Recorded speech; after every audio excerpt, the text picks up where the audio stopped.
पिछले भाग में रोहन ने उस रहस्यमयी लकड़ी के बक्से को खोल दिया था। उसी पल एक काला साया आजाद हो गया। अब हवेली का हर कोना पहले से भी ज्यादा डरावना हो चुका था।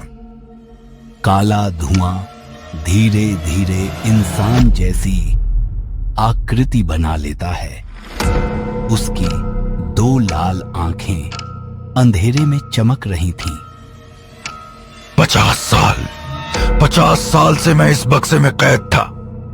तुम कौन हो? अब यह हवेली मेरी है और तुम भी। रोहन जल्दी भागो।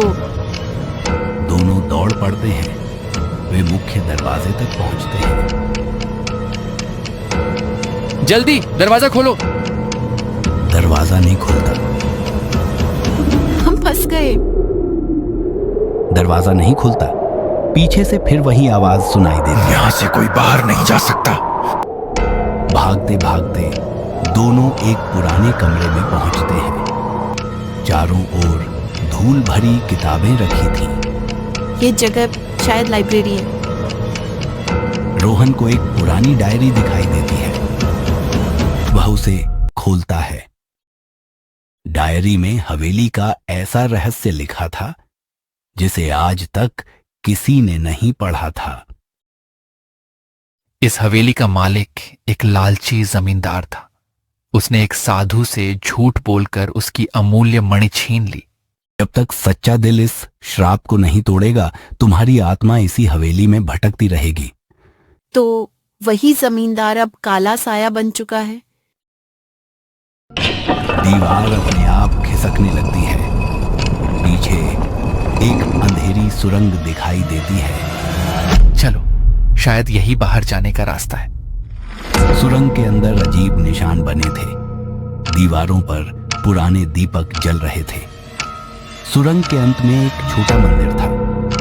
वहां सफेद कपड़ों में एक बूढ़ी औरत बैठी थी। मैं तुम्हारा इंतजार कर रही थी। आप कौन हैं? मैं इस हवेली की आखिरी रक्षक हूँ। बूढ़ी औरत एक पुरानी चाबी निकालती है। अगर सूर्योदय से पहले हवेली की सबसे ऊपरी मंजिल पर रखा सत्य का आईना नहीं खोला तो यह श्राप हमेशा के लिए जिंदा रहेगा। और अगर हम असफल हो गए? तब तुम दोनों भी इसी हवेली के कैदी बन जाओगे। अचानक पूरा मंदिर कांपने लगता है। मैं तुम्हें श्राप खत्म नहीं करने दूंगा। रोहन चाबी कसकर पकड़ लेता है। हम हार नहीं मानेंगे। क्या रोहन और मीरा सत्य के आईने तक पहुंच पाएंगे? क्या काले साये का अंत होगा, या हवेली एक बार फिर किसी नई आत्मा को अपना शिकार बना लेगी? जानिए, अगले और अंतिम भाग में जारी रहेगा।